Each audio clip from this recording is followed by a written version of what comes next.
Welcome to the Mad Ones. I'm your boy. My beard is getting woolly, but it's going to be a yeared. So chill. Host Cam Harless, and with me as always is your owns a vintage globe. So you dare question her about geography, hostess Miss Jessica Green. Yeah, that's my standard response to any stupid question now is that you shouldn't question me because I own a vintage globe, I mean, which is it's a good reason. right. It's copy pasta and it's weird and it doesn't make sense. So, but the funny part about it is I don't actually own a globe. So, yeah. If you watch the show, You're more of a flat earther, so it's more of a disc, right? right. Right. That's totally Okay. me. Totally flat Um, earth. Yeah. I am excited about this conversation tonight and have been for a little bit. But before we get to it, I do want to let you know this show is 100% brought to you by fans and patrons. So hit like, subscribe, and share the show with your friends. We've had all sorts of topics we've covered. We've talked to some really cool people. So share them with someone who might gain something from them. Also, join our Patreon for the occasional early episode, Zoom hangout, and Jessica's eternal gratitude. So to do that, hit up patreon.com/the mad ones. And if you want a shirt, you should have a shirt. You can go to wearethemadOnes.com/store and you can rep us wherever you go. Normally at this point, I would start the introduction to the guest, but he has disappeared at this moment. So He's actually out camping and he's trying to communicate with the internet via his telephone. It's not going great. So we're kind of stalling from time. But I would like to say eternal gratitude. That's a long time. it is. I don't know, guys. That seems just like a really long time. But isn't it just the easiest thing in the world to be like, yeah, I'm thankful for that. For eternity? For all time. For all time. All It just time. seems like a lot to promise. That's all. I mean, I guess. So since we're waiting and hopefully he shows back up. If not, I don't know what we'll do. Maybe we'll just take some questions and then next week's episode becomes Yeah, we can 149.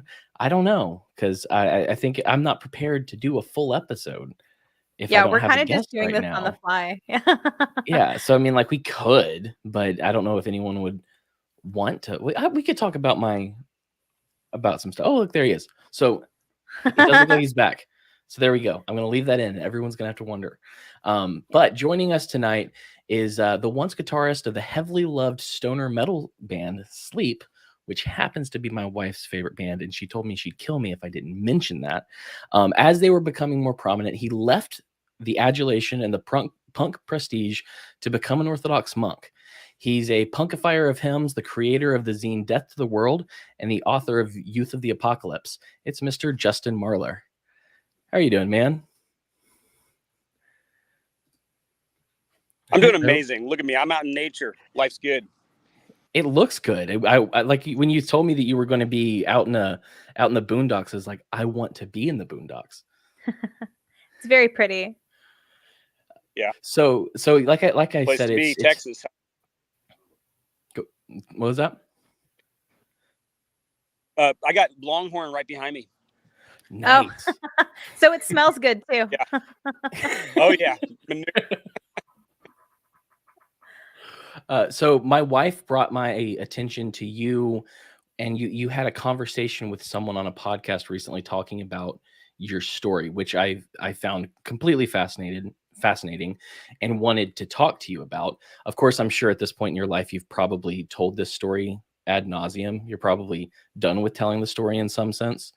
So I want to make sure that as we're having this conversation, we open up little new doors and maybe have a little fun with all of that. But I really appreciate you coming on because it's not every day you hear of someone who is in the underground music scene when all of those big bands start coming out and the one guy just leaves and goes and lives in a monastery. It's very unique and fascinating. So I'm excited to talk to you. And I kind of want to dig in since I've read I think most of Youth of the Apocalypse so far. And when I was reading it, there was a very like Gen X feel and, people who were raised and grew up in the 70s kind of feel to it. And there's been a lot of change since then. And I do want to kind of pick your brain on where we are today and how you might have written that book had you been a millennial or even Gen Z. So Just to let you know, That's a where we're great going. question. That's a fantastic cool. Awesome. Well, I do want to kind of let people know who you are, because I was talking to someone the other day because they were listening to a podcast that my friend was on, and the host of that podcast just acted like everyone knew who my friend was. And so a person who'd never heard of her before got on there and was listening to it and gave up after 5 minutes because they're like, I don't know who this person is. So I figure let's start there. Let's start at your genesis and get into some of that story, because like I said, you were in the band Sleep for their first album, part 1, and then you left. So if we can go through it in a fun way, because I'm sure, like I said, you're probably tired of telling the story. But how did you get into Sleep? And then from there, how did you decide to live in a monastery for 7 years? Sure. So I was experimenting with music. I was very into songwriting and, untrained musician. And I wanted to get in. I listened to metal and punk, and I wanted to get into a band. So I moved to the Bay Area. And after sleeping on mats at clubs, for free because I was homeless for a while there, this band, Asbestos Death, was going to play there. And it turns out that they were looking for a guitar player. So I tried out and I got the gig. And my first thought to them was, I like your music a lot. It's really good. It's unique and innovative. But the name Asbestos Death is terrible. And I was like, can you guys consider changing the name? It's way too much like Napalm Death and all that. And they were like, yeah, we're open to that. A new lineup, a new name. That sounds cool. So we batted a bunch of ideas around and landed up on Sleep. And that was largely Al's idea. My idea was sleep deprivation. And he just narrowed it down. Sleep. And when he said that, it was like a light bulb went off. It's like sleep. It's so prosaic, and the music is so not prosaic. Kind of made sense, And then, we spent a lot of time in the studio. We stayed actually at my grandmother's house for about a month. She let us stay there and rehearse every day for a month before the recording of Volume 1, the first record. Mm-hmm. And she would tell us, turn the amps off when I come home from work. That's all I ask. Just turn off. It's so damn loud. You got to turn it off. So we did that for a month. We went into the studio and recorded. At this point in my life, for that year, I would say, I was severely suicidal. I really hated conventional life. I hated the status quo. I hated the government. I hated myself. I hated religion. And I needed to figure something out. And so while we were recording in that studio, I had this tremendous migraine while I was singing. And I just got a hair in my head. Like, after this recording, I got to get out of here and I got to do something different. Otherwise, I'm going to end up killing myself. So I ended up going back to my hometown. I ran into a nun, and she changed my life to this day. Running into a wise woman that's very pious and very kind transformed my life forever. And that led me to going into a monastery. I didn't go to a convent. I went to a monastery. And I spent 7 years there, just completely detached from the world. Yeah. So one of the things it seems like in the past, as I was growing up, mental health issues were overlooked or stigmatized and not talked about very much. So if someone was suicidal, you didn't typically find that out until after they were dead. Mm-hmm. Like there was just not a lot of conversation around it. And today we are at like the opposite of the pendulum with that, where people are claiming, especially young people, Gen Z, are claiming all of these mental illnesses in like the bios of their social media apps. Like, here, this is my litany of problems.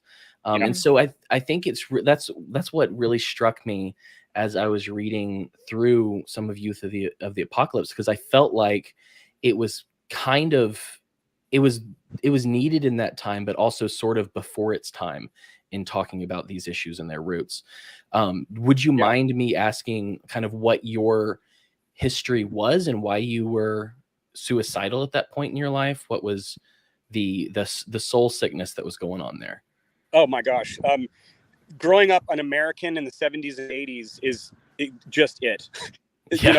We go up and through this very day. We are raised in a culture that's saturated with self-pleasurement, lack of philosophical worldview, complete self-indulgence. The term of binge watching a program really bothers me. It's the exact opposite of what a monk would do. You know, Right. our culture doesn't help us and train us and teach us to understand our thoughts and our feelings. When kids grew up back in the day in Buddhist countries, all this stuff was built into their system. And there were actually countries where these kids would be expected when they were a certain age to go into a monastery for 1 or 2 years before they did anything with their life. We don't have that in our culture. All we have is MTV and Disneyland and alcohol and drugs and skateboarding and all this stuff that is complete empty pursuits. And so as I was growing up, my soul was completely dead. No one taught me about my soul. No one taught me that my soul needs nourishment and food. And no one helped me understand my thoughts and my feelings. So when I entered the monastery, I was at the brink of complete self-implosion because of all of that. It was the summation of that journey as an American kid. And what I learned in the monastery is they completely understand the soul and the mind, the will and the heart of a person to a T. The church fathers in ancient times understood this so well. And we are completely void of this information. And so when I encountered it, I dove in because it was the answer to everything, you know, that I wasn't given as an American kid. Mm-hmm. Yeah. Mm-hmm. So you when you met this nun who was an Orthodox nun, how did you meet her? Was this a chance encounter? Did you go into an Orthodox church and run into her? How did this happen? How did God make that happen? Great question. It was in my small town of Chico, so there was no churches, Orthodox churches there. They're, you know, Catholic and Protestant and everything. But there was an Orthodox bookstore as a little outpost where they were selling church fathers and icons and crosses. And I was skateboarding by, and it just, the imagery just struck me and it drew me in. And when I entered the place, there was this nun, and there was also a dwarf, a woman named Platinita, God rest her soul. And I was standing there looking into this store with these icons and everything, all this imagery, and a dwarf and a nun. And I was like, this is my world. This is cool. Like, whatever this is, it's so different. I want this, you know? So I went in there and I argued theology with her. I didn't know anything I was talking about, but I thought I knew everything because, you know, when you're 18 and 19 and 20, you know everything. God, that's so true. Yeah. And she just lovingly schooled me on everything, church history and theology, and my perception of everything started to my worldview started to get formed deliberately for the first time in my life. And now go back to how I ended up there, to the suicide and everything. We all have worldviews, and this is something that's not taught directly ever, you know, in our culture. We all have worldviews, and we form them whether we know it or not. And our environment is forming it whether we know it or not. And the worldview that we have given this younger generation is the one that we were just talking about, which is basically hopeless nihilism. That's pretty much the summation of the worldview. And when I met her, my worldview started to actually form in a correct or healthy, spiritually healthy way. And I pushed back on that. You know, it was not easy for me to let down my presuppositions about, you know, at that time you had these Protestant, you know, teachers on television, televangelists that were milking grannies for their money, you know, and so much hypocrisy in most religions that it was really hard for me to stomach at first. But I knew that since I was 3, I committed myself to Christ. That was a given. Even though I didn't call myself a Christian at that point, I knew that Jesus was the answer. And I was committed to that. And through that little crack in angry shell, she kind of got to me and started helping me figure things out. Okay. I have a question. I love when you said that she lovingly schooled you. I think that's a concept that we're so desperate to, like, it's the sweet spot when you can really communicate with someone. And so often nowadays people are yelling at each other and yelling past each other.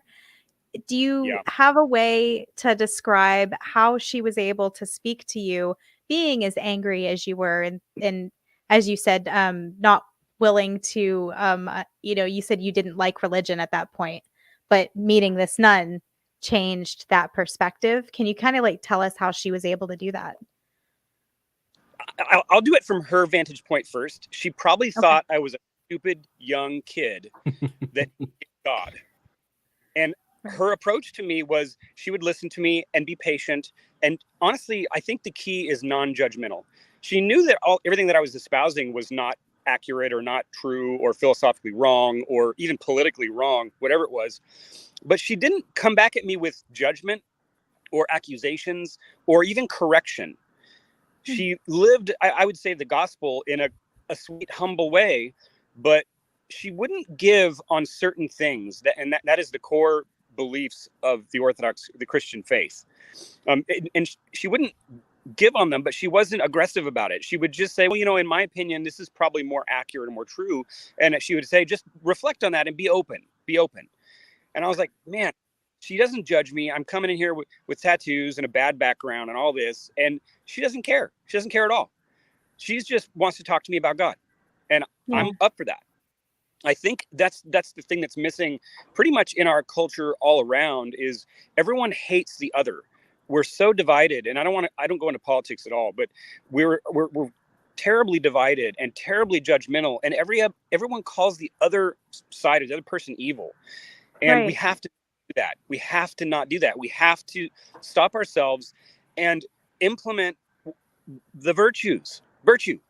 Our culture is completely void of virtue, and the virtues that she was demonstrating to me were empathy, kindness, lack of judgment, compassion, and that's how she broke down my force field. I do want to say that list that you just named reminds me a lot of the fruit of the Spirit. So love, joy, peace, patience, kindness, goodness, faithfulness, gentleness, and self-control. Like this is what you're describing, which is the fruit of the Spirit, which is also love. I mean, it can kind of be described in a roundabout way as love, and that's natural states of the soul. That's what the soul wants. And our culture, look at self-control, for example. We don't believe in self-control. We think self-control is stupid. It's not going to benefit you. I mean, these things are intrinsic to how the soul needs to feel and be. And if it doesn't have those things, the soul starts to deteriorate, and that's why our culture has so many issues with addiction, depression, anxiety, anger, hatred, all these things. So the fruits of the Spirit, I mean, that's exactly what they are. And the Spirit, they don't have them, they wither and they die, and then we die. Well, and that's what's so interesting about it is like you're talking about this nun, and there was the lady that's a dwarf, and it just strikes me as beautiful how God reaches out to all of us in some way. And speaking on you talking about how this is what our soul craves of, essentially, is that's why I think I've had so many conversations with people when they describe human nature in such a way that it is evil, and I'm like, that's not what we were intended for.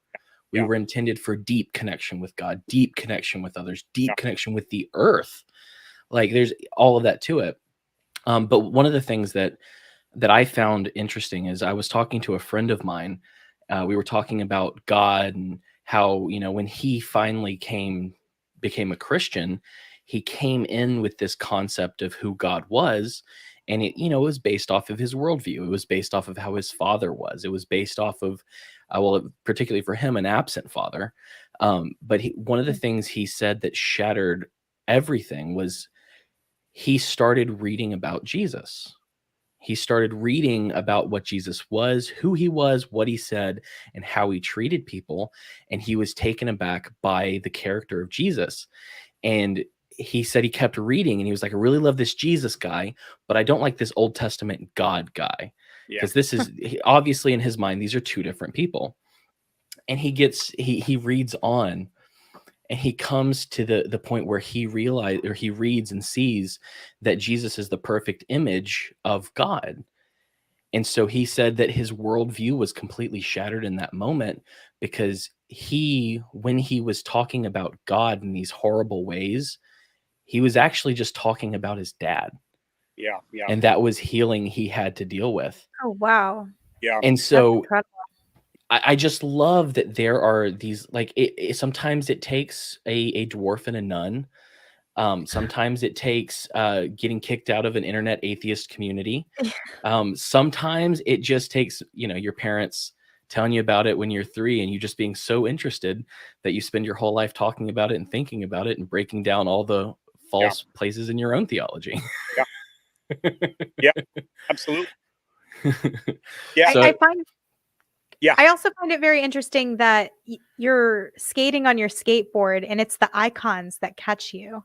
Yeah. I'm Orthodox Christian, and coming to understand icons and communicating with icons, that's the most striking part of that story to me, is you're rolling along with your tattoos and your anger and your skateboard, and then bam, just like a fish getting caught with a hook, that icon just reached out and communicated with you, is what it sounds like to me. And I find that one of the most compelling parts of the story. And there's a dwarf there. And I still find the most compelling part of the story is the icon. Well, I grew up as an artist since I could even walk. I've been drawing and doing art, and I'm a graphic designer. I've been in that field for years, book design and cover design and everything. So I'm a graphic person, and so is my wife. She's also covered in tattoos. We like graphics, we like imagery. Yeah. And it really frustrated me when I was younger when people would tell me that you can't depict Jesus, the graven image thing, the Old Testament. And it really bothered me. Like I didn't understand that at all. It didn't make sense to me because it's so, God manifests himself in the world. He was here. Right. I get the Old Testament and God the Father and the Holy Spirit. We're not sure, how to depict that or if it's even depictable, But Jesus was here, and it bothered me. And the idea that you couldn't wear a cross, like I was raised with I think it was a Calvary Baptist thing where all those things were not allowed. Right. And when I saw the icons and they said, and that was one of the first discussions I had with the nun, is you can't have images. That's wrong. It says it in the Old Testament. And she came back with her humble humility and her, precision, accuracy with her theology and explained that to me. And I was like, thank God we can have images. We can have crosses. This is amazing. I believe what you're saying is true. I like that. And then on top of it, she shows me a book. I forget what it was called. Northern Thebaid maybe or something. And then there's images of these monks with schema outfits on and big beards. And that image hooked me too. I was like, those people really do that? They dress like that? Yeah.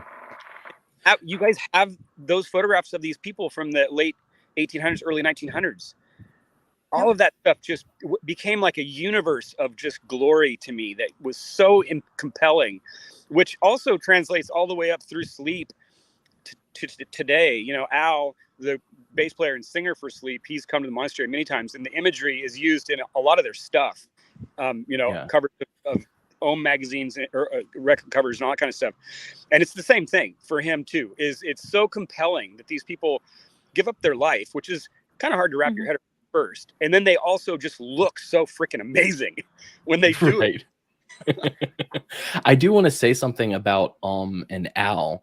When I started dating my wife, she was a big fan of and I would see these album covers and I'd see the Orthodox iconography and I'd be like, but the name of the band was and some of I would read some of the words and the titles and I'm like, that seems Hindu. And I was so confused about this situation. Yeah. And so when I first heard about you and listened to that interview with you, I was like, oh, this makes sense now, because it didn't make sense before. So all religions, not all religions. He draws from a few specific religions for his worldview, and he doesn't like to talk too specifically about it, but he greatly values Jesus and his teachings. Obviously, he wouldn't call God is good on a record cover, Right. I mean, that's a serious commitment. And I thought when he sent that to me, he sent the LP to me when it first came out, and I thought, oh, this is the death of him. He's never doing music again. And it worked. And I think it worked because of what we were talking about. There's something inside the soul that wants to say that, Yeah. Absolutely. I'm also very compelled about the idea of joining a monastic life. It's, as someone like you who is an American kid, who's kind of like raised on the idea of individualism being the top value you can have, to totally give yourself into the obedience and care of another person or the church entirely. You're a person who's like steeped in rebellion. You're in this punk band. You've got these tattoos. Like that's part of who you are. Yeah, you're Then sleeping you on a mat next to Billy Joe Armstrong. and then you decide to commit to the monastic life. When you first were doing that, what was that like for you? Was it like difficult? Did you chafe underneath it? Like how did it affect you? Can I throw in one question just before that? Oh, sure, sure. Which is, how did you get to the monastery? Oh, Because, yeah, I skipped you know, ahead. I'm sorry. no, you're good. I just want to make sure all the pieces are in there. I don't want to miss that because I heard a little touch of it in one of the interviews, and I'm like, I want to get into Sure. that for sure. So, did you just drive up to a monastery one day and decide to join, or how did that happen? Because you met the nun, you started going down that path. How did you get into the monastery? And then let's definitely talk about what Jessica's talking about as well. Yeah, dovetail really well. So when I found out that I could actually visit, being a worldly kid that, wasn't even baptized or anything, she was like, yeah, you can visit. You just have to participate in the monastic life. So it was wintertime. I drove up there with a friend. Our car broke down at the bottom of this mountain. The monastery's on the top of the mountain in Northern California. And we walked through the snow for, it seemed like days, but it was probably just more like, 3 or 4 hours. And we show up there, and my intention was only to just get exposed to it and see what it was. And it so moved me the first, I would say, week being there, that I didn't want to leave. And I asked the abbot of the monastery, if I could stay. And he said, sure, just keep participating, getting up for church services and join the monks for meal times and work with the monks. And at a certain point, I knew that my soul was just dying for this. Now, to your question, my biggest hang up, actually, it was really funny. They were reading in trapeza during breakfast. They always read spiritual books during when they're eating, and the word Arius came up, and I was anti-Arian, the whole skinhead thing. I was very opposed to that. And I was hung up by that. Like, who's Arius? Like, why you guys got Right. Arius? Like, what are we talking about? White pride nationalists? So I took one of the monks aside and I was like, okay, I got a problem. I got my first big problem. Right. Are you guys like, white Aryans, right. people? I heard Arius. Don't get me wrong. I heard it. And he's like, oh my goodness, no. God, everyone is a child of God, no matter who you are, where you are, what skin color you are. And he explained to me who Arius was. And I was like, oh, okay, phew. And after that hang up, I had no more hang ups. Like that individualism that you're talking about, I was so blown away by the punkness of those monks that I thought that from the very beginning, I thought they were the true punks. They were truly rejecting the world in a way that was profound. They didn't shower, they stunk, they ate really terrible food. They could care less who was president. When I was there for 7 years, I had no idea who the president of the United States was. They don't want politics. They want formation and connection with Christ, period. And they'll do it at all costs. And I saw that very quickly as the most rebellious thing anybody could do. So that wasn't even a question for me. It almost like answered itself very quickly. Yeah, we have a friend who was Nick, who was into the punk scene pretty heavily. And when we've had conversations, we've talked about punk music and how in a lot of ways it's kind of died off. People will say punk is dead. And Nick always shoots back with punk's not dead. It's homeschooling and it's homesteading.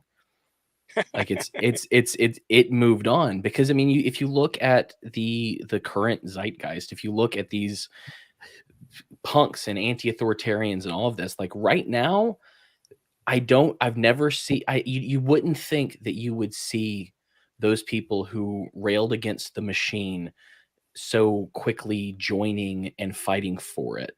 And so we live in this really weird time, but I feel like maybe if you boil that down is sometimes people get older and they lose their passion and only care about their safety and comfort or something like that. agree with your friend. I think punk is dead. It got usurped by pop culture. When you have a strip mall that has Hot Topic in there selling Kennedy t-shirts, it's over. It's finished. Yeah. And that was my take. I've always said, punk is dead. It's been dead. And why are we still doing it? Well, here's why I believe punk is dead.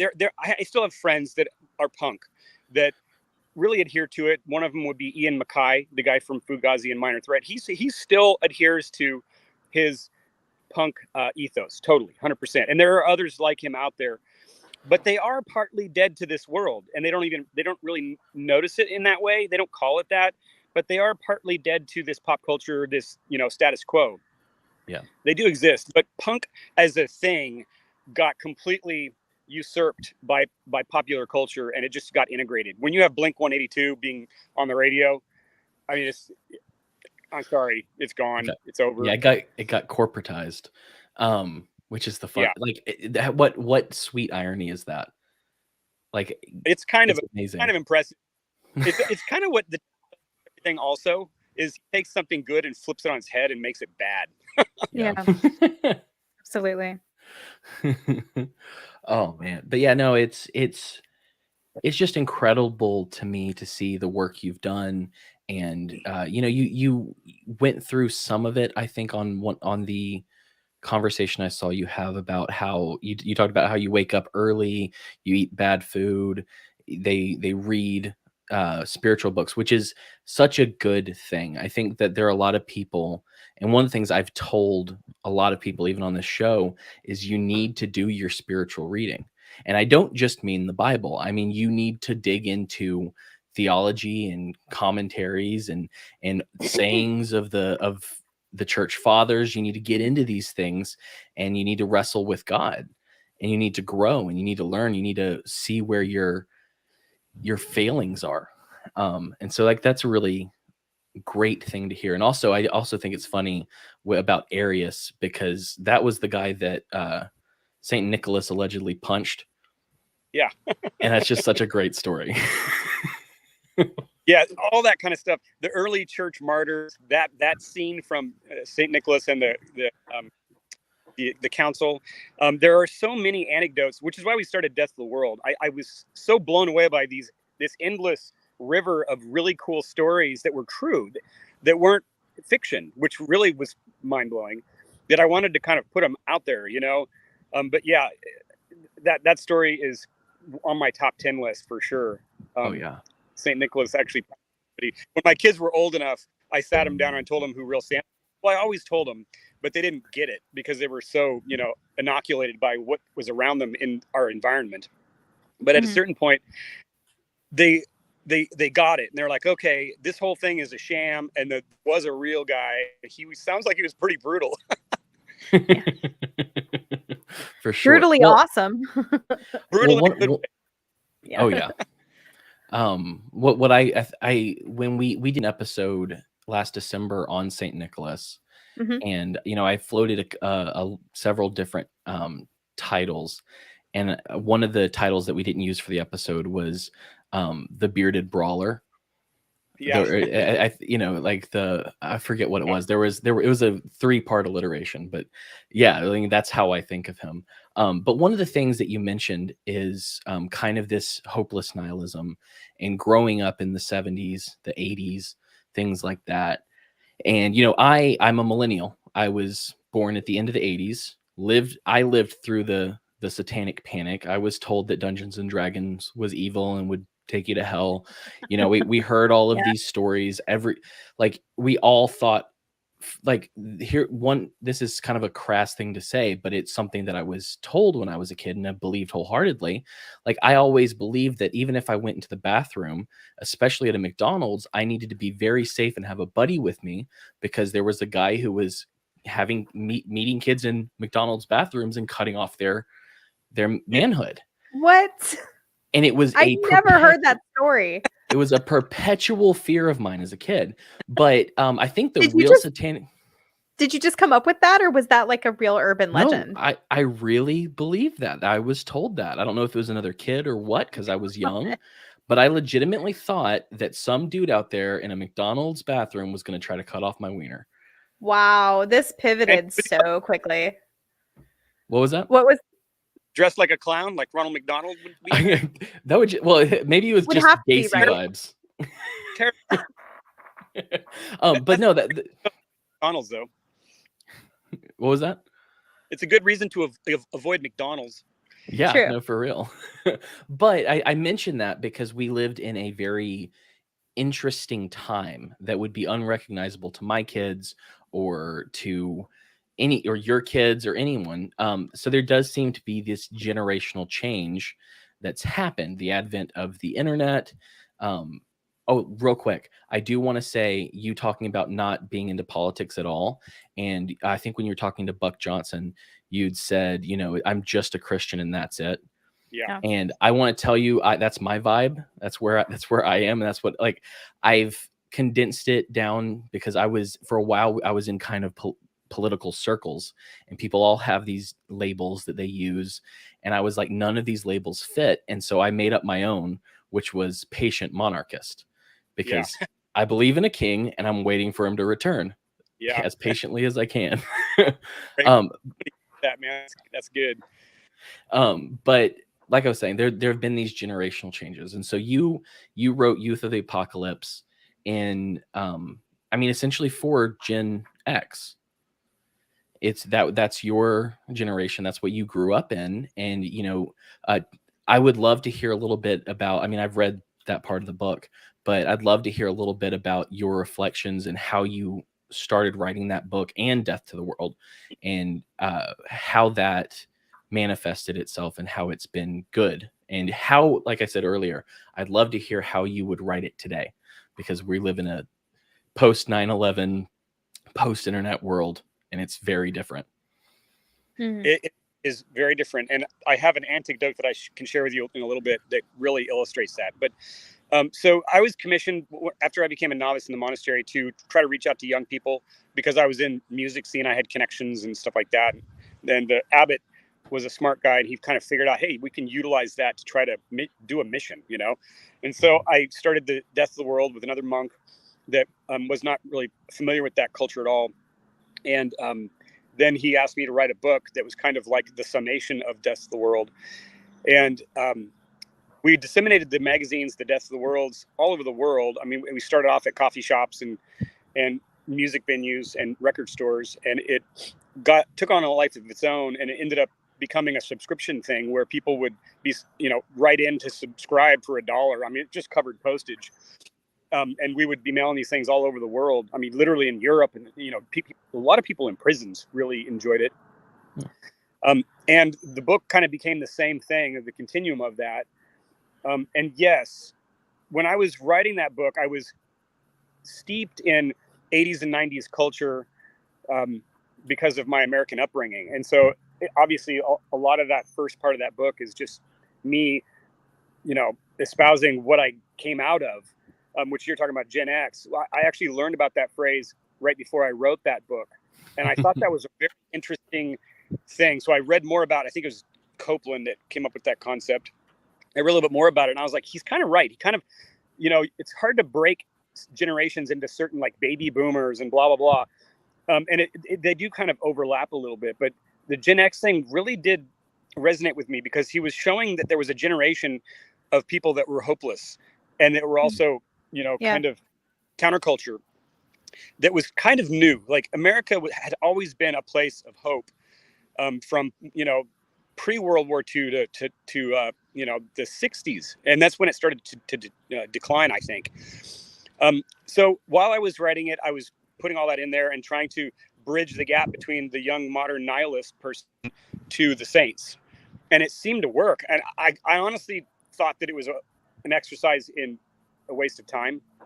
I did not think it was going to work. And it did. And glory be to God, it did, for, many reasons. I had so many people write me and tell me their stories about how some, older adult gave them the book and it changed their life. It explained all the stuff that we were talking about earlier. Explained where they were coming from, and it explained where they could go. Right. And healing. But what really was interesting to me is, okay, I wrote the book, got out there. I was in Alaska in a deserted monastery at that point in time. I wrote it all on a ream of paper by hand with a pencil. And it was all by those oil lamps with the little wick in it, you know, where you put the kerosene in there, because we didn't have electricity or running water. So it was all just, you know, old school. And got it published. And then after several years, I decided to leave the monastery after 7 years.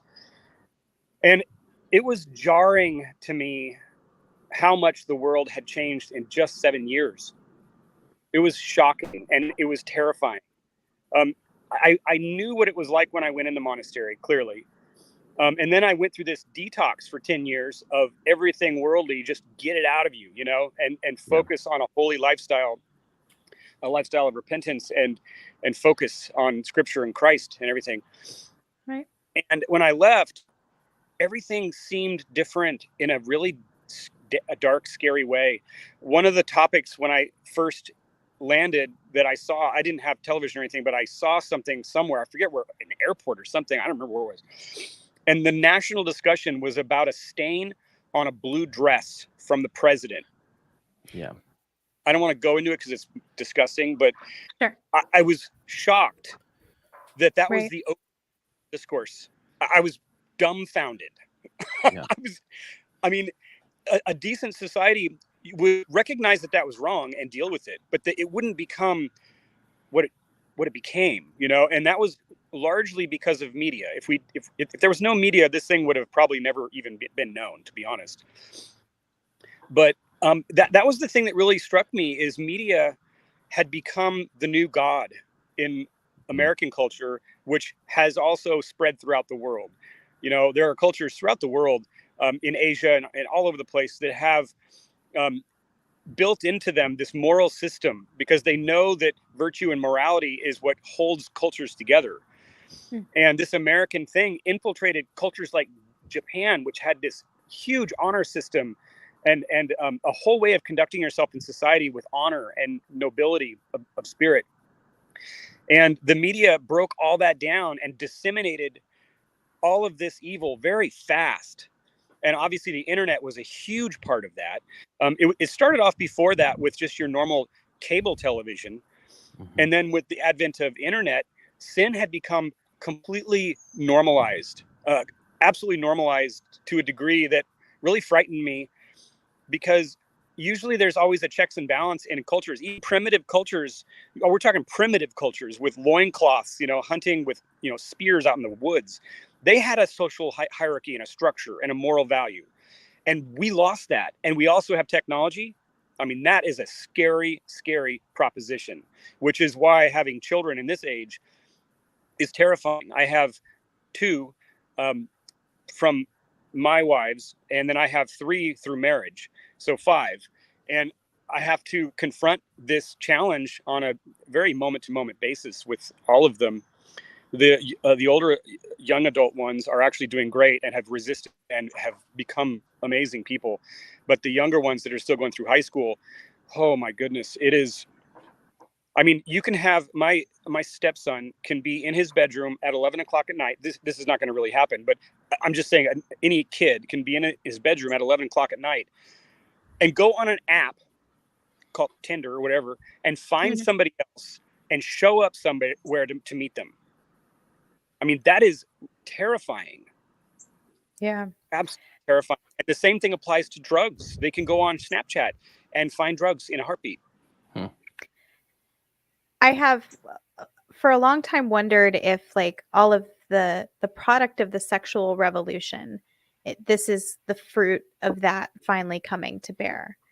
And while I do think that there were positives as far as the role of women in society that came out of the sexual revolution, it also like denigrated the role of like motherhood and femininity and many other things. I'm not the type of person who thinks that women should be shoved back into the kitchen. I definitely appreciate those aspects of the sexual revolution. But when I see that you had this lapse in time where you weren't part of the world, and then to have something so overtly sexual be the first thing that kind of like smacks you in the face. That was one of the questions I was going to ask you, and you actually like hit on it before I got there, which was what was the most shocking thing when you came out of the monastic life back into the world, and just the way that the sexual revolution had been ratcheted up in just that 7 years. That's the first thing that came to mind when I left is human sexuality, which honestly, I mean, it's the way we create life and participate with God to create human life. I mean, it's the most important thing that we can do as people, and that had gotten denigrated to a degree that is it's almost satanic, the way it is propagated in our culture now. And yes, the role of women changed a little bit, and so on. But what I see is that the sexual revolution absolutely decimated human our role in partaking of the divine nature in the creative process. It destroyed it, and it made it a recreational thing. And then you top that with the legalization of what we're going through now with the U.S. Using abortion as birth control. Right. And the numbness that we have come to life, and also not just numbness, but we've converted into a culture of death. And all of that was present when I was younger, but it was absolutely not normal. It was not normalized. And seeing all that normalized combined with drugs, you have sexual revolution and you have this drug addiction situation. And those two things combine at the same time, was really combined in the 60s and 70s. And then to today, now we have, people are dying from overdoses, every few minutes, I think it is, something crazy. Yeah. And at the same time, we have this death culture that is completely doesn't understand self-control and the place that sex has in our lives. It has ruined humanity to a degree. And I was telling my wife this recently. I did a lot of studies in Roman history. Even the Romans wouldn't have done that to this degree. Yeah. That's the crazy thing. It wasn't good that they had these components to their lifestyle, but it was nothing like what it is here in good old US of A. It was nothing like what we have here, where you have sex on demand, abortion on demand, and drugs on demand, where you basically, and this is beautiful if you think about it from the devil, his point of view, how can I just completely destroy these people? I'm going to do it through pleasure. Yeah. Right. Serotonin. Have you read serotonin? I'm going to pump it and pump it and pump it until they're not alive anymore. Have you read Brave New World by Aldous Huxley? No, I know of the book. Yeah, well, I mean, that's so a lot of people, when they're talking politically rather than in the way we're talking, will kind of say what we're going through right now is George Orwell. And I'm like, maybe 30%. Like 70% of what we're going through right now is Aldous Huxley. And so essentially in that situation, people were grown in labs rather than having parents. They were introduced to sex games as children. They numbed their senses and gave them pleasure. They had a drug called Soma that they would use to make sure that they were happy and not asking questions and not reading and not doing the things they need to do. And so when I hear this, when I hear what you're talking about and I hear where we are, we're in a brave new world. And it's guess what? Here's the scary part. This is the part that really shocks me, that people are that numbed out and stupid. That experiment has been tried many times. Just recently in Romania, in Russia, in Serbia, in Germany, in some parts of Eastern Europe. They already tried this stuff. They already did these techniques on the population. And did it work? It backfired. But we've actually crossed so many lines now that I don't think people they're too numbed out to actually be able to reflect like that and see it, and also wage the war that they have to internally to fight against it. Yeah. It really is a frightening numbness that we have embraced. It's like zombies. I went to see Metallica with my wife a few years back, I stopped listening to punk and metal music for spiritual and religious reasons, but back then we were still listening to some of that stuff. And after the Metallica concert, everybody, thousands and thousands of people, looked like zombies, complete dead zombies. Their eyes looked dead, their bodies looked dead, their souls looked dead. And it reminded me of that story of Saint Xenia and her husband. And it also reminded me of the story of from Saint Theophan the Recluse in his writings with that woman who saw that same thing, the deadness in culture. Those were small echelons of society. Now we're talking about the majority of our culture, which also explains why, like I said, mental illness and all these things, and, you know, like this whole deal with the shootings, they're so commonplace now, and the answer is so obvious. It's so obvious that we have a spiritually sick society, very, very sick society, that doesn't know how to even know that it's sick to get a diagnosis from a doctor. And the doctors are in on it too. It's so sick. It really starts right in a little house with two people procreating and creating life and doing it right. Yeah. We're not doing that anymore. I was about to ask you, in light of that, like, what's the cure? Is the cure asceticism? Is the cure that we all, you know, because that's not going to happen. So, what, you know, like, what are we doing possibly if we're listening to you and saying, gosh, what this man is saying is really speaking to me. I feel this, I see this, I sense it in our society. What can I personally do as a layperson? The answer is not asceticism, and the church has taught that. I believe that, I'm not sure when the end of the world is going to be. Honestly, I use the word apocalypse for you know, kind of to describe how horrible things are. And it's pretty accurate. And it might be, you know, the end times, or might not. Doesn't really matter. What matters is that we do the work. You know, and what we're talking about, the end time Christians, and this is including St. John Maximovich, who was just celebrated, talking about this very same thing. Is those last Christians, if they can hold on to their faith, you know, they don't need to be great ascetics. They need to just maintain and stay on the path, no matter how many times they get knocked off of it, to stay on the path. And if you can pull off small amounts of asceticism, great. But if you can pull off even small prayers every day in your mind and heart, while you're walking around, you know, you see somebody on the streets and you say a prayer. You're in the grocery market and you see somebody that looks like they're having a really hard day. You say a prayer. You know, these little moments where we can just exercise our faith inside of our soul, and do that in a way that can the world can see that. Not a demonstration, but as a, you know, this person, they're different, you know, and whatever it is they got, want that. I don't know. I think just the minimum is what we need to try to pull off. But the more that we can maximize that, the better. But really the key lies in unseen warfare. The more that we practice unseen warfare, the more that we are a light or a better person, despite all of our sins and all of our flaws.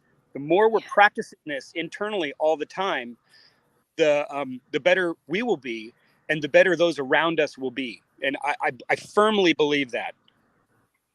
Yeah, that's a conversation we've had in different ways with different people over different topics.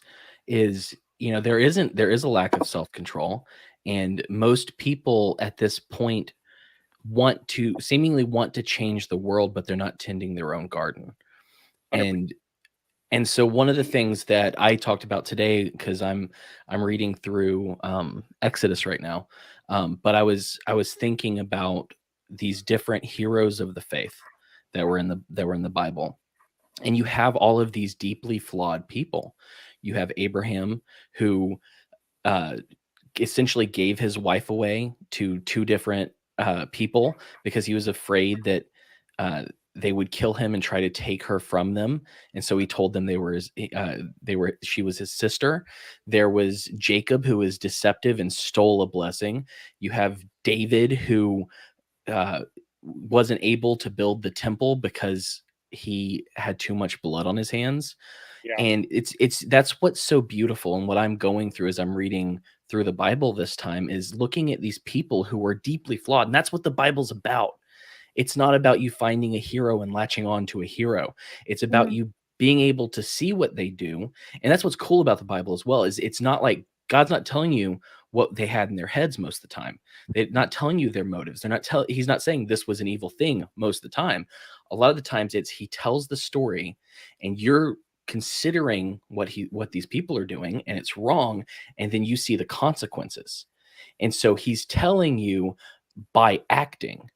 And Mhm. so one of the things that I was talking about this morning was I think that for those of us who are already in the fold, we need to start cultivating our level of trust in God and that level of faith. Because if you read Hebrews, you have the hall of faith that mentions Abraham as a hero, Moses, all of these guys I just mentioned are essentially mentioned as heroes of the faith.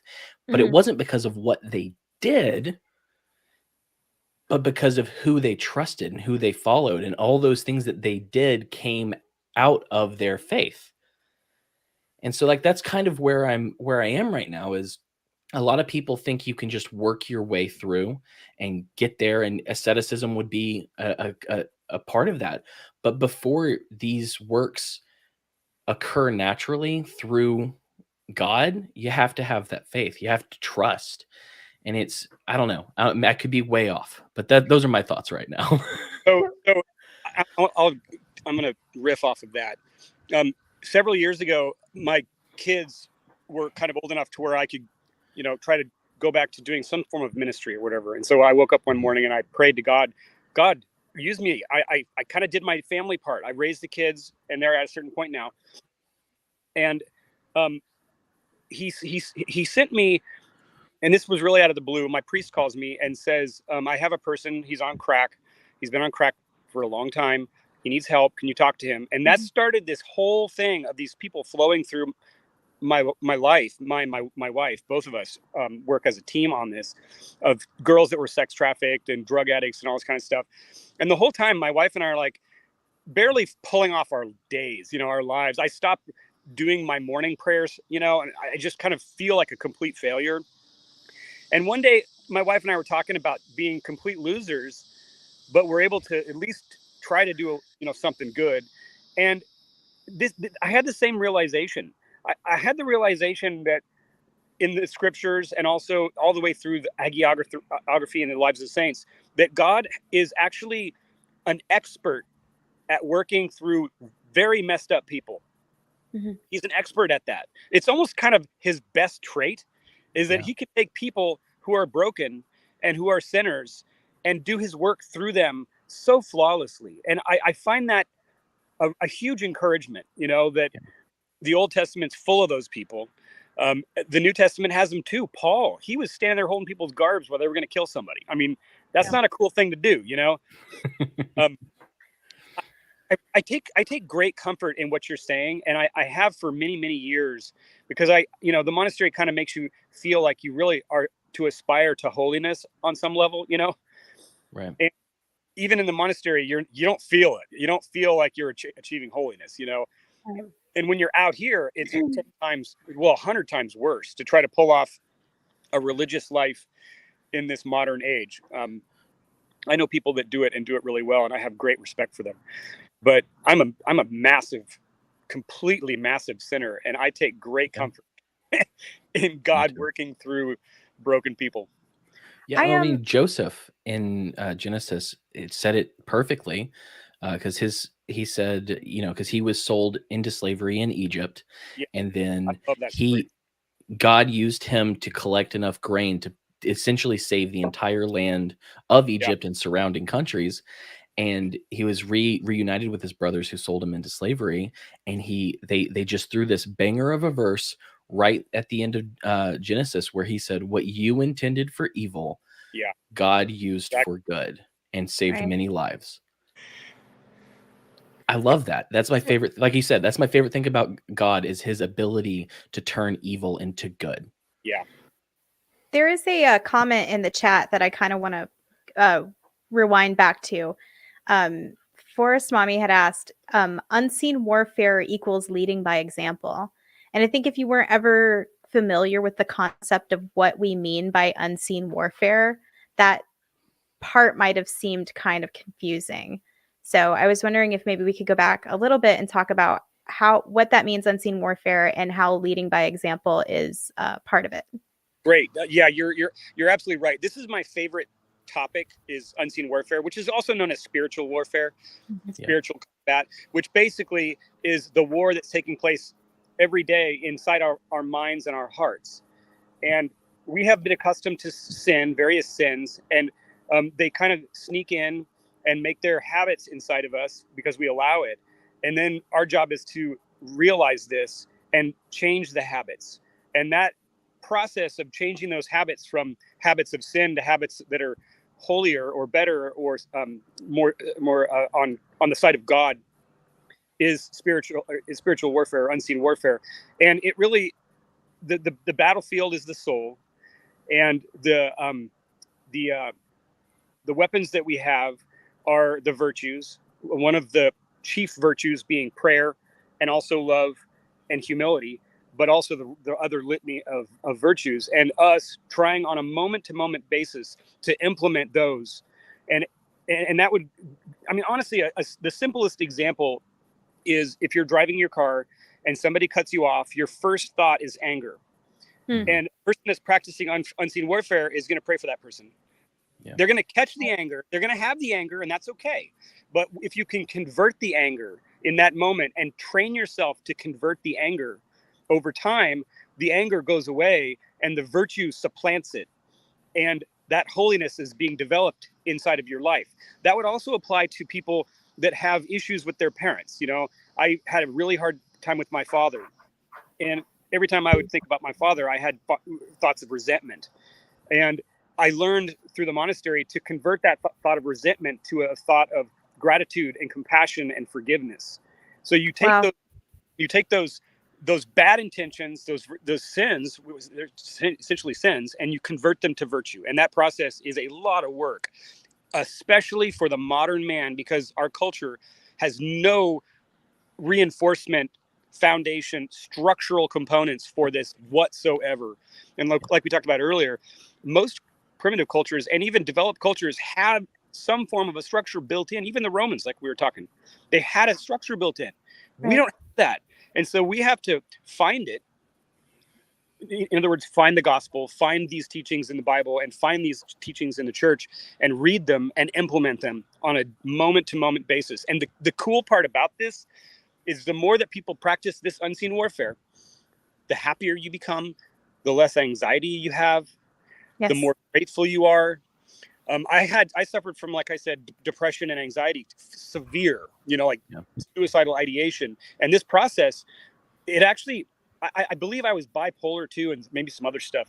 But it actually healed those areas of my soul. It actually worked, which is really, I mean, the church fathers aren't surprised by that, but I'm kind of amazed that this process of unseen warfare, you actually heal yourself. And once you do that, you're happier.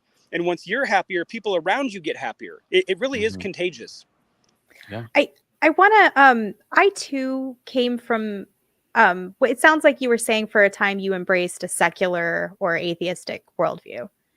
And I too embraced an atheistic worldview and then found my way to being an Orthodox Christian, which I am often sitting in liturgy, baffled by the fact that I'm sitting there. Like, why am I here? I don't belong here. How did I even get here? I'm confused by it. I don't understand, but I'm grateful beyond measure that I am. Like it's confusing and awe-inspiring at the same time. And I think that a person who does kind of maybe come from a spiritually dead culture such as ours, or an atheistic or a secular worldview, might have that little grain of what is it, a mustard, the faith the size of a mustard seed. Yeah. But they don't have this great belief. And because they lack in this great belief, they feel that they cannot participate in what we're talking about. And for me, a very pivotal verse was always, I believe, help me with my unbelief. Yeah. And I, as someone who, my story feels so close to yours. I wonder how you might talk to people who are in the secular world about embracing that mustard seed and what that means. Well, unseen warfare, back to unseen warfare, anybody can implement it or apply it. Anybody can. And I encourage anyone to do what I was just saying. Right. Because, like I said, it only improves your life. I mean, having a spiritual connection to direct, like specifically with God and with Jesus Christ, can make you into a saint. I mean, it really can do that. And that's been proven thousands and thousands of times. But, you know, even Mother Teresa of Calcutta, the last, 15, 20 years of her life, had that same question. Help my unbelief. Like, she had that same problem, and she was doing the work of God on a scale that's just monumental. I mean, it's incomparable. And I think that it's okay for us to have that question linger. And I think that question goes back to what you're saying, wrestling with God. Israel, the word means to wrestle with God.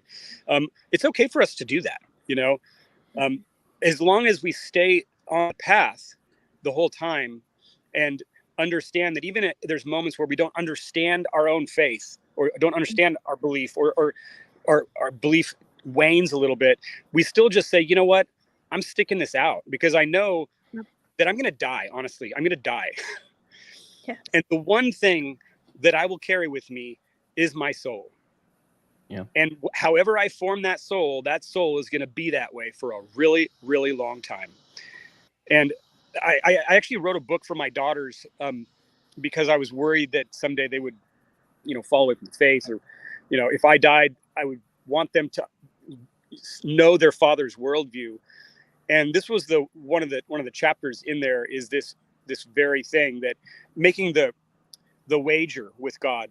It's actually, even if you doubt, it's still a better proposition, even if it didn't exist, which, don't get me wrong, it exists. But even if it didn't exist, your life is far better living a life of virtue and prayer and kindness, 100%.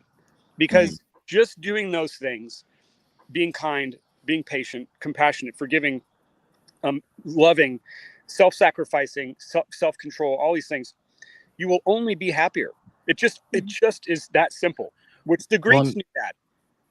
Well, it's like, even so, this makes me think of those studies that were done several years ago that found that it's essentially a fake it till you make it. But when you choose to smile, even if you don't feel it, your actions transform your inner world. Yeah. Right. And so one of the things that you were talking about here with virtue, and it reminds me of in Corinthians when Paul said, you know, we need to take our thoughts captive and make them obedient to Christ. Yeah. It's that concept. And I think this all spins back around to that conversation earlier about trust. I think if there's anything you can do, and it's hard to trust people. It's hard to trust God, especially if you haven't seen him or haven't heard him. But if you can trust, and if you have these moments of spiritual warfare, if you have these moments where you feel like you can't make it, the Bible tells us that the name of Jesus is above all other names, that this is the name that can cast away demons and can cast away evil. And if we can just have that little bit of truth, and if you are feeling untrusting, just say his name in those moments and tell me it doesn't change something in you. In that trust comment, I often think of, there were 12 people that were baffled, confused, completely lost. I mean, they were completely lost. And even towards the latter part of their life, 11 of them trusted to the degree of dying brutal deaths. Yeah. Right. And no one, I mean, very few people were onto this idea at that time. You know, it was a very small movement, and they were willing to go all the way with it. And that trust was so deep in them, even though they didn't fully understand what they were doing. They didn't have all the theology of Gregory Palamas, Maximus the Confessor, and all that stuff. Trust brought them to 12 thrones. I mean, Yeah. Well, and that's why when I was writing that, because it was a tweet that I wrote, but that's why I wrote it in the way that I did, and the conversations I've been having lately is because you can have conversations with people who have been in America, which is a Christian nation, who come across these words. We call them Christianese at times. But I'm saying trust, but the word I'm saying in my head is faith. yeah. And so, recontextualizing that idea as trust, I truly believe in this world right now can communicate something very simple and something that's all throughout the Bible to Yeah. people who wouldn't hear it otherwise. Yeah. And so that's why I feel like I keep having this conversation in different places, is because it's like, even if like we've gone through some stuff the last couple of years, everyone has. I have, especially in the last year. And God's been teaching me how to trust. And sometimes, despite my mind, despite my doubts, despite my fears, I know that nothing brings me more peace than when I'm sitting in the storm and I just say, I trust you. I'd like to tell a story if you have time. Absolutely. Yes. No, I have I want to talk about the generational thing at some point, but yeah, I want to hear as much. We're here for you. I want to hear what you have to say. Trust. I want to riff off of the trust thing. So I had one of my kids that ran away and got sex trafficked and got addicted to drugs and went down this really scary, frightening road, disappeared for a year and a half. And during that period of time, my wife and I would, we encountered homeless people daily, honestly, and we would always give them money and ask them to pray for my daughter. Yeah. And we did that for that entire period of time. And every single time I was in my car giving somebody $10 bill and I said, hey, I need a favor from you. They would lean down to me and say, what? And I would say, I have a daughter in trouble. Can you pray for her? And every single time they looked me in the eyes and said, I am going to pray for your daughter. Their trust, they're on the streets. Some of these people smelled like urine. I know they were on drugs and stuff, but their trust in God was actually pretty strong. And it kind of fooled me. There were times when they would stop and hold my hand and the light would turn green and they would just pray and stare at me and the cars would be honking. Yeah. I mean, talk about trust and faith right there. Like so profound. Right. Well, and it's like when we've been in the situation that we've been in, it's not as bad as what martyrs went through. It's not as bad as what's going on in the Chinese church. It's not as bad as any of these stories, but it's kind of a microcosm of the proof that when you are in the struggle, that's when faith flourishes the most. And or conversely, if you're not faithful, it leaves for some people. But I keep finding that the more things go badly, the more I trust him. And it's a bizarre kind of counterintuitive thing that I'm dealing with. I'm like, this doesn't make any sense. How is this happening? But it's like, but I trust you more than I did yesterday. So here's what you're talking about. You're talking about the ancient philosophical question of why does God allow suffering? Yes. It's an amazing question that so many people have tried to answer over the course of time. And the church has a very straightforward answer for that. Suffering is really good for the soul. It just is. I'm sorry, but when my grandfather was dying of cancer, he was a cantankerous, angry atheist. And when he got cancer and he was bedridden, he turned to my grandmother, who was a very devout Seventh-day Adventist, and said, teach me. I need to know now. And he spent his last couple years, her reading to him, her praying with him completely turning his life over. And I promise you, cancer was the best thing that ever happened to him. And I know people don't like to hear that, but it was the best thing that ever happened to him. And he would be the first person to admit that. Suffering is so crucial for us. And even the small amount of suffering we have to go through, I mean, you know, most of our suffering is honestly internal anxiety about stuff that we have control over. It's to be honest. Guys personally attacking me live on the stream. Yeah. I think it's really interesting because that tendency is like in the culture of Christianity too throughout history, that whenever it's been persecuted, it flourishes. Yeah. The more they attack it, the more blood they shed, the more converts they had. It's an amazing thing that they brought these people into the Colosseum to tear them limb from limb, to make an example to their own population. This is what happens when you're a Christian. And people watched that and said, I want to be a Christian. That makes me feel goosebumps when I talk about something like that. It shouldn't have happened. There's no logic to it. True. It doesn't make sense in the human understanding, but it happened. There and was go ahead. There was a person that was sick, and they were frustrated, and they felt like God was abandoning them. And the response, the cultural response to that question was, God is visiting you. So it's a complete flip of what we think suffering is. Suffering is a scourge. Suffering is something you must avoid at all cost, including death. Suffering is something that we need to cure. We need to find drugs for it. We need to make it go away.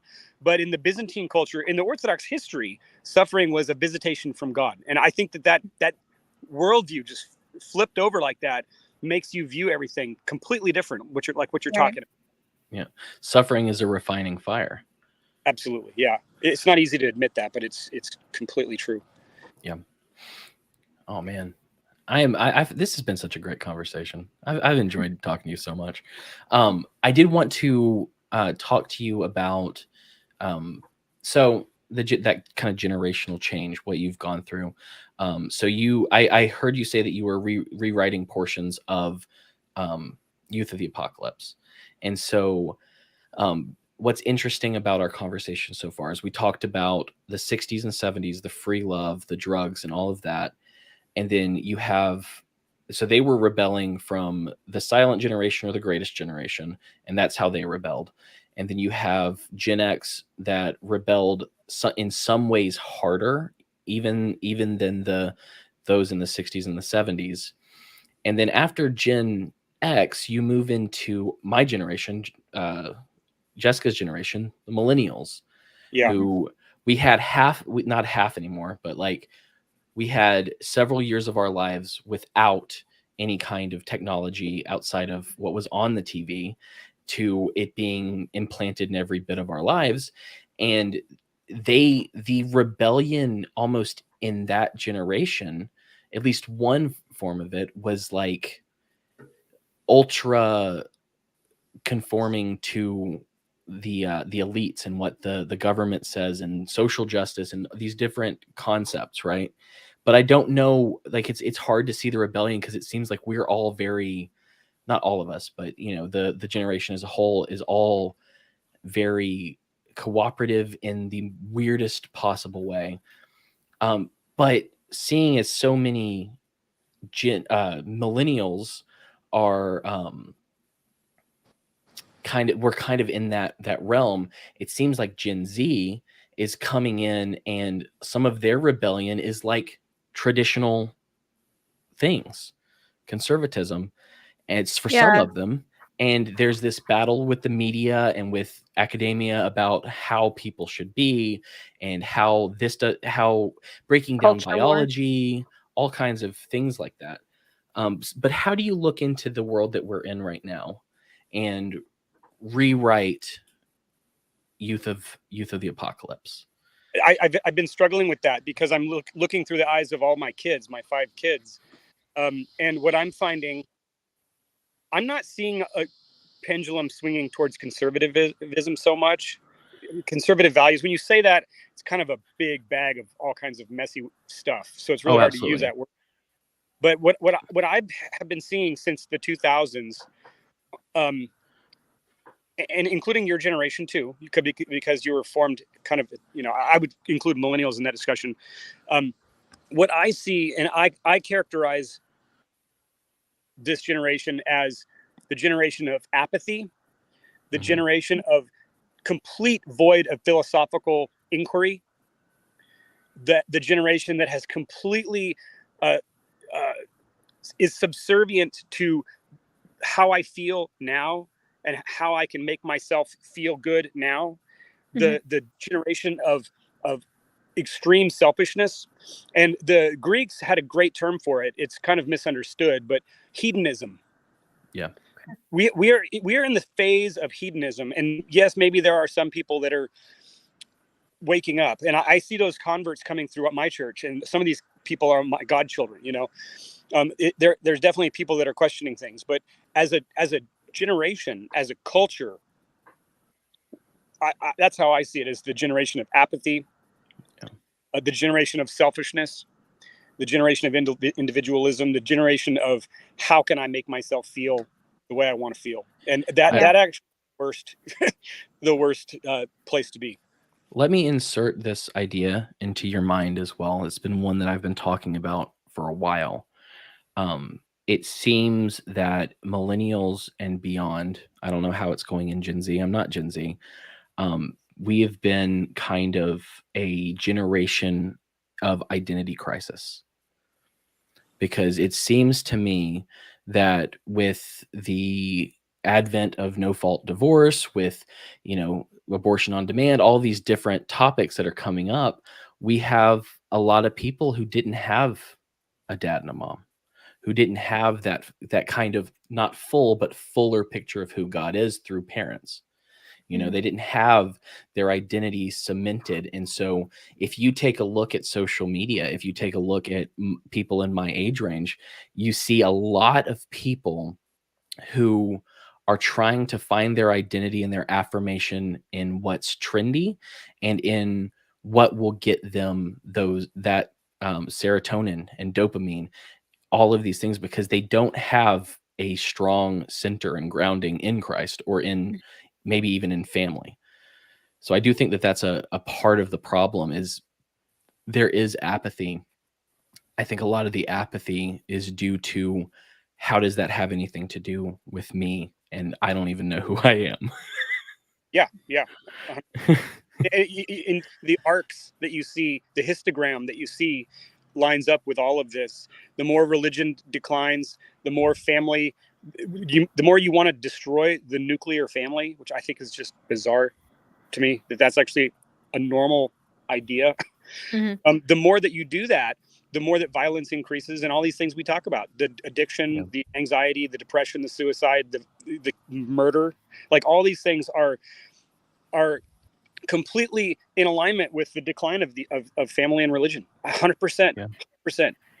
Do you see the possibility at all that we tend to have generation that will rebel against what their parents are doing? And so often I wonder, all of these progressive parents who are sort of like forwarding this next level of the sexual revolution, that their children in rebellion might not actually seek that stability, that desire for, something that stands as an actual pillar in their being, that they'll get married, that they'll have children, that they'll go to church, and that the rebellion will be to turn back toward God.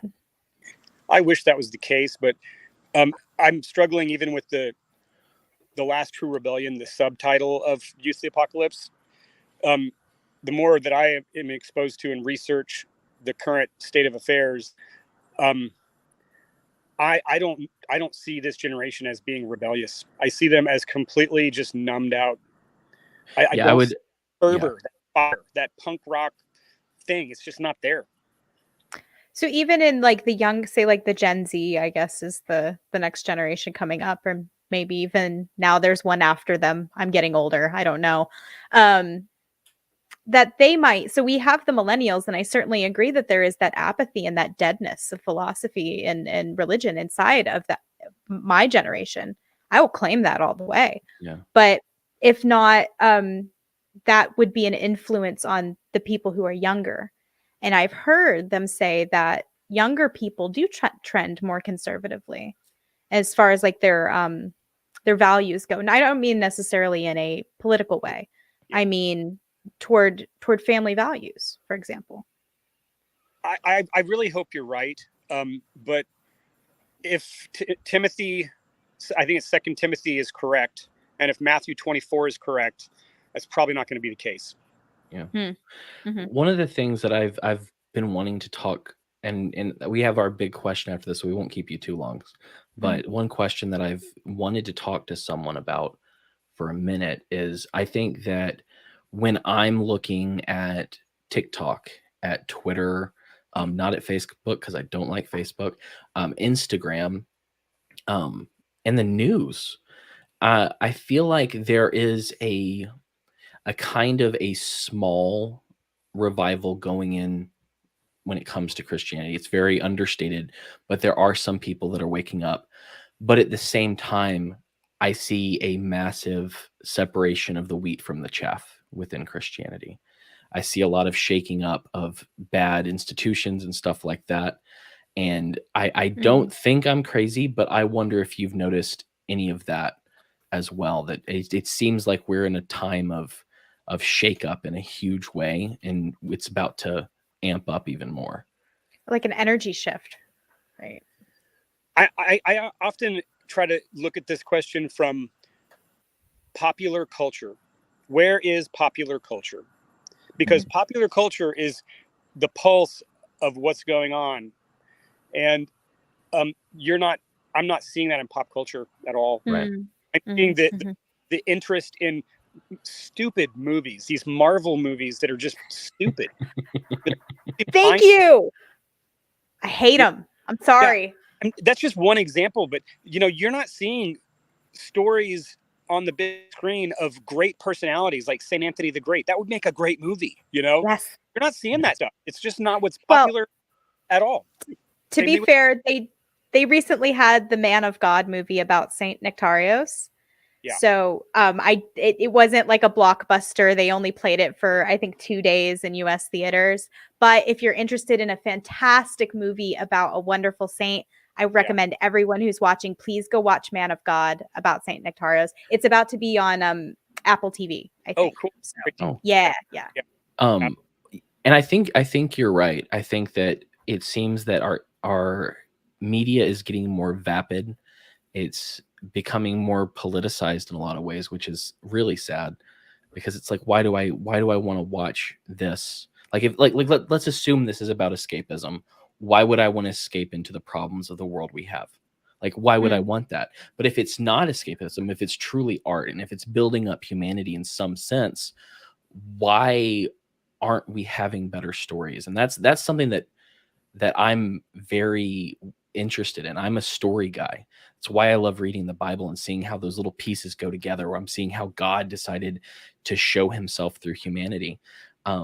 But like the other day I was on TikTok, and there's a TV show called The Boys, which was once a comic book by Garth Ennis. And I just said, because I read the comic book, and I just said on there, they're not worth reading. They're poorly written, and it's shock value with no story, essentially. And more people on that stupid app argued with me, called me names, I'm about to argue with. We're gonna argue after the feed. Actually, no. You don't have to argue with me because you've not read the comic book. No, I haven't read the comic book. Comic book is trash. I'm talking about the comic book. The show is really good. I'm sorry. That's not it's not what we're here to talk about. I'm sorry. Right. All I'm saying is, it was amazing to me to watch these people argue against things that are pretty objective. If you actually read the book, there's no cohesive story. The shock value isn't played into the story. It's just there. There's just poor writing. But these people are so worried about you taking away their depravity from them in some sense. And I'm like, what is happening here? I don't think you're wrong. And I think that there's a lot of vapid crap out there. And I wish it would be better. I don't know who's going to write it, but I would be willing to help anyone who wants to write some good stories. On this topic, again, if you look at popular culture, which is music, media, TV, books, movies, it's a ginormous propaganda machine to push sin. It's all about pushing sin. Look at the Grammys, look at the all these award ceremonies, and where you have girls dressing up like prostitutes dancing in front of everybody. I mean, that's where our culture is, unfortunately. I don't have a lot of positive things to say about it, but again, Matthew 24. Yeah, but I curious about this boys thing now. I'll check that out probably and see what I think about it. It's not for kids. It's not safe for work watching, just to let you know. Right. And that's interesting because that does, and I know we're getting close to our final question, and it's so interesting that what we're talking about is arcing that way, because it's like there is this like lack of hope for anybody looking around at the culture who might want to embrace the things that are good, cling to what is good. And if you want to cling to what is good and you're looking around, you're at a lack of things to cling to. Yeah. And that's why we try to make a show. Let's find the good things. Let's find the good stories. I'm not writing a screenplay, but I'm able to talk to Justin about his story, which is a good story, which could be in a movie. Like, could you imagine that movie? I'm sure we could dress it up real nice. A dwarf, very cool. Start off a dwarf and easy. I mean, think about that scene. It's you couldn't write. I love how reality is often so much stranger than fiction. Totally. It's beautiful. Yeah. But yeah, so she did cue me up. So this show, when we rebranded it from its old form and changed the format and changed what we talk about, we decided early on that this show needed to be a show of hope, a little beacon of hope for the world.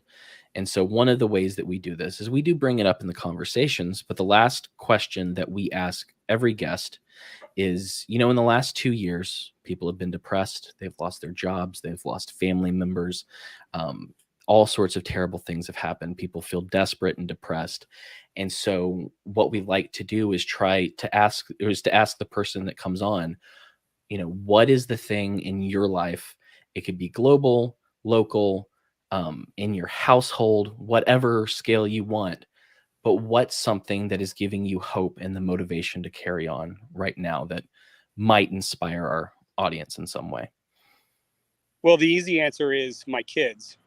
I've been health issues, and I want to be able to have as much time on this earth as I can to be with them, because they're the future, and they're amazing. All 5 of them. Somehow, I don't even know how it worked, but they're amazing. So there's a tremendous amount of hope in them. But I find hope every day. Every time I say the Jesus prayer when I'm just doing mundane things, I find tremendous hope.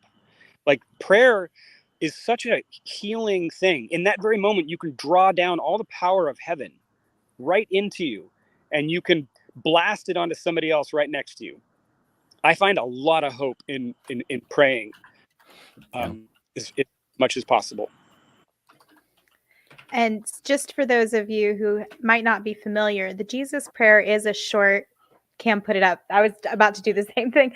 A short prayer that you can say to yourself unceasingly, as St. Paul says, Lord Jesus Christ, Son of God, have mercy on me, a sinner. And also, if you're praying for someone, you can say, Lord Jesus Christ, Son of God, have mercy on my mother. Lord Jesus Christ, Son of God, have mercy on my wife. This is a all-use prayer, and you should make use of it as often as you possibly can. Run it on a loop. Like, just use it. It's so powerful. And the word mercy in that prayer comes from the word eleison, which means to heal. Kyrie eleison. Yeah. Right. To heal. God, heal me. God, heal that person. And that there's nothing better. That's all we all need is healing. I'll even be in traffic and like a car will pass me, and I'm like, Lord Jesus Christ, Son of God, have mercy on that white car. Exactly. Like, you can literally bless anything, and whoever's in that car, I want them to get to where they're going safely. So it's like, just pray for everyone all the time. Pray for the birds. It doesn't matter. Like, right. The trees.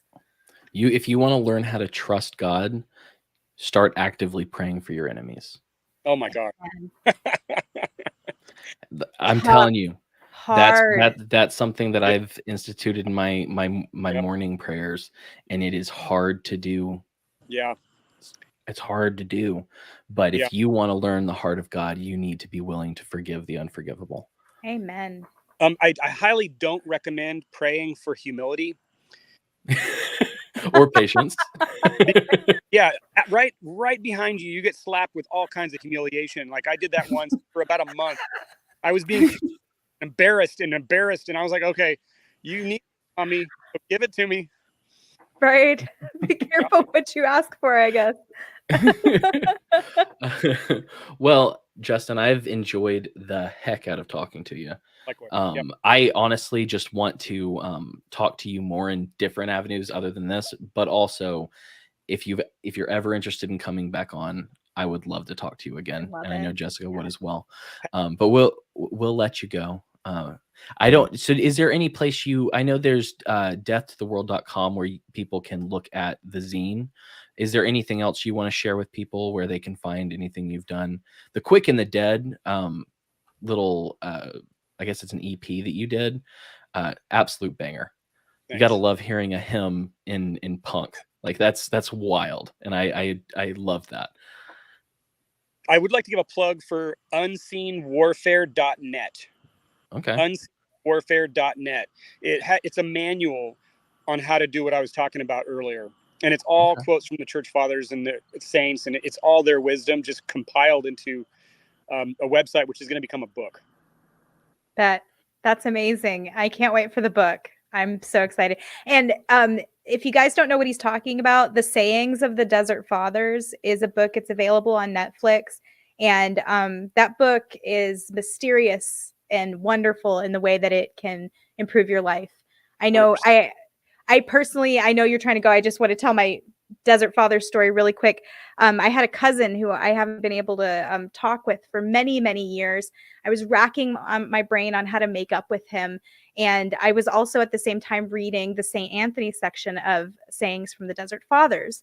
And while I didn't read a solution to the problem of me and my cousin not communicating anymore, I was reading St. Anthony's Wisdom, and in the middle of the night that night, I popped up in my bed, sat bolt upright, and said, I know what to do.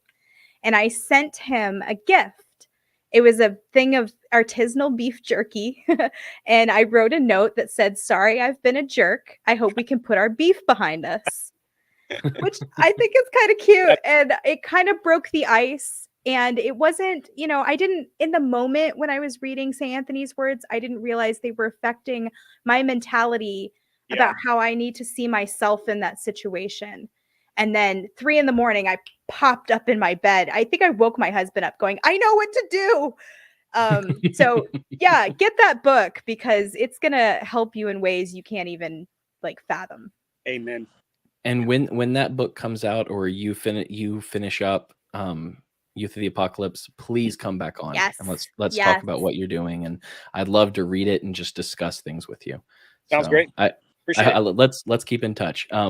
Thank you so much for coming on. You're welcome anytime. All right. Thanks, man. God bless you. Bye. God bless you. Bye. All right. That was awesome. I thought so.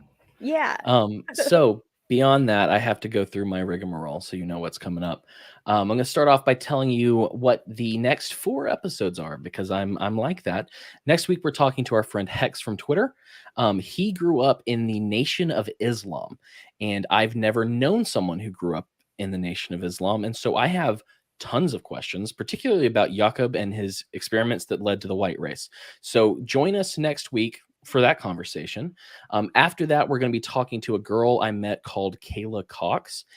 I don't think she was raised in it, but she got caught up in the world of the Hebrew roots movement and Torah observant Christianity, which is a very interesting thing that's making a resurgence. It's one of the things that Paul and the different church fathers fought in the first century, the Judaizers. It's the same concept, but she was in that world and left to come back to little o Orthodox Christianity.